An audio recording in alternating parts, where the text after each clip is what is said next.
ke cogo de be hiju la de wadi ato doni kaba ko hajjul mabrur ko hajju mabrur min fora ni ciden ko sarata la ni arjannate ube niya ka be komi isa gira ka bo hijro la komi bayu wolo cogomi uye ko damado ko fo hajjul mabrur no fede o ko doye munye hiju a dosew a wajibu u ka dafa i bolo de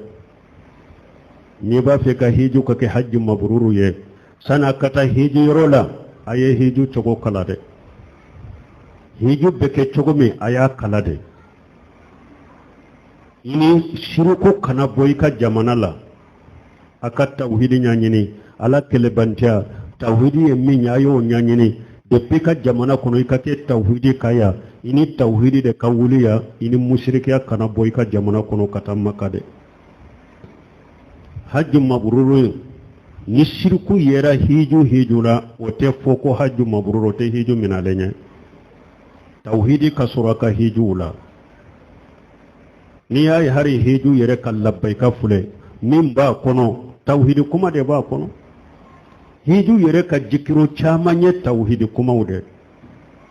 wala min be nyina awfe na ba fe hiju ka ke hiju minale hajju mabruru tawhidi ka suraw bolani mushrikiya kana wula ka jamana kono kata makka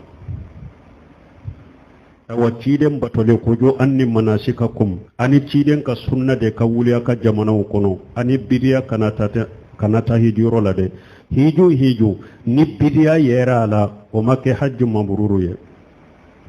hiju minalen to ye de hiju ni bidiya yera la wote hiju minalen de fo hiju ka ke ciden ka sunna de ka kojo anni manasikakum ninde e foloye hajju mabruru mankutu folo fule ninde jose unkana uchogola wajibu ka dafa akake komi cide nye hiju ke chogomi fulana ye munye ataatu fihi an yakuna fihi taati ala bato ka ke ka hiju kono e ka hiju kana ke betara hiju rola mfana tara baro kunta ni jinya ko ni politiki kuma hiju yorola ala bato ka ye ka hiju la asabana ye munye ala kusuma ka caya ika hiju kono hajju mabruru tamanse sabana ye munye ala kusuma ka caya ibolo ika hiju kono baro kunta ni jinya ko kana caya ibolo anani na ye munye iki yere korosi fashi rewman ala soso mai ka hiju kono ne ba fi ka hiju ka ke hajju mabruru fashi yaw ala soso yere kolosu uluma ika hiju kono aduruna ye munye jogo nyuman ka soro ila hiju yorola ika nyuma yake kala kata hadama dungma jogo nyuman ka soro bolo hidde nyogo ini munum be si so kelen kono ini munum be apio kelena ini munum be mobile kelena ini jama min be nyogon fe hiju yoro jama yin kono jogo nyuma ka soro bolo kata damfe uma haju mabruru ka kodo yeninde aka ewa la nyini pendo ye munye jogo nyuman ka soro ila kata alaka jowma kata hadama dowma ika hiju la ika ke jogo nyuman tigiye aworona ye munye haju mabruru tamanse munon bala hiju kana ke yere jira yede yere jira arriya wasumwa wal mubahatu hiju kake kinyere hira hiju kake ndemmin ko akamme hiju kake kawasona ye mogowere wula ika hiju kanake wode awambali mau silama min ka hiju be kisi yere jira mabbi ani mogo kame ani kawasoni ka hiju ye ni be kisa mabbi hiju kala wucela aka dogode kuma mana ni fotokomi nana ni filimeli ni fotokomi fulani nye mogo min ka hiju bese ka ke ko yere jira ma yala sumwa ma yala bi o ka dogo mogo cela de min be arafa le ba yere filime kabila na be muzilifata ba yere filime kabila na be minna ba yere filime kabila na be alikaba kura ba yere filime kabila nunu ye yere jira wude nunu ye yere jira wude hari na ya soro karamogo munun ba wunye nu ulu ba kede aw yo aka karamogo yo illa marahim rabbate foila ni yere jirate arriya wasumwa don ke ba wuyen nim fata wadi hiju yoro la kosobe hari hiju kelaw be qataw munun ke hiju yoro la u ye foto ta do hiju kelaw ka qatawu kono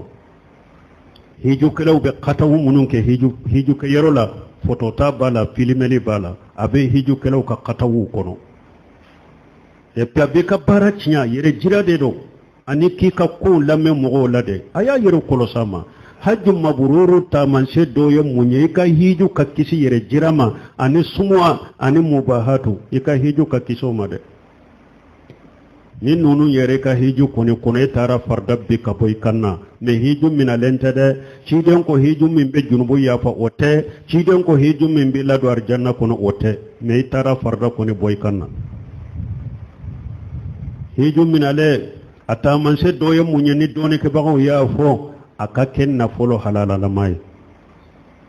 ika hiju ka ken na folo minye halala e haramu ngana mu u fara nyugonka mogo goshi mogo kan na folo taraki kata hiju ke na ye tonyali ngalonka wote hajju mabruru yede farda binna ka boy kanna me hiju min be junubu ya fa wote hiju min bi do arjanna kono wote awa hajju mabruru atamanse doye munye doni ke bawo ko ati sanse sani ka hiju itumbe la halamina ni ka hiju ni hijira hiju kofe ikalla halaka nye kateme ka foloka me ibab me an ka hiju kela udoma de ko alhamdulillah antara chogo mi anna na o chogola e ka hiju kera to kaje e tara chogo mi na o chogola mo sima se kan yelema ai ika hiju kera to kaje farda binna ka boy kanna ne ka hiju manye hiju nyuman taman se da bi yelema de itumbe mushrikiya minna ni be shage kana ini tauhidi kana itumbe bidiya minna ni be shage kana bidiya kabila ini sunna kana ika jamana kono ini bolo jigilaw de tara ibolo mina lawun kana itumbe bidiya munu na ika bidiya bila ika ke sunna mogoye ninde hiju mina len taman se ikalla halaka nye ka teme ka foloka itumbe lada jugu munu nya ka koro iku famuye nu nana ikapo ulula kayelema kapo ulula jogolankulo munun tumbila ala soso ni junubu munun tumbila ika yelema kabola alhamdulillah an ka hiju koni kofe neye ko mununye neye minye ne kabako mununye ay nete mana kola tuguni aka mana koni agere kuntam baro hanne sentala tuguni ni hiju nyuman tamanse ninde hajju mabrur atamanse ninde me etumbe kollankulo la etumbe junubu la etumbe bidiya la etumbe lada jugula etumbe musrikiya la itara hiju kana ibi nola ube doye yere de farla ika musrika ni ka bidiya ka ika hiju manye de ni hiju nyana aminana ikalla hala besansede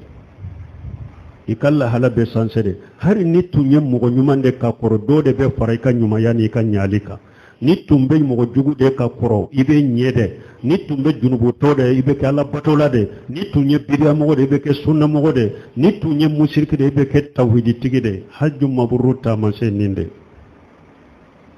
ki kalla hala yelema me au ube nyogo nyamariya ka wasuya de ke nyogo nye ewa itato fureka hijula mogo kani yelema de itato fule hijula mogo kani yelema de afana be wasono ode ko mogo tese kan ne yelema ne tara chogo minna na o chogola ne yinka hari salatul fatihi ne yake hari alikaba koro ne yinka salatul fatiha ke chide yere ka misiri kono yere ye ala soso joyi yere la kunangoya tamanse iya joyi yere ka kunangoya tamanse iya joyi yere ka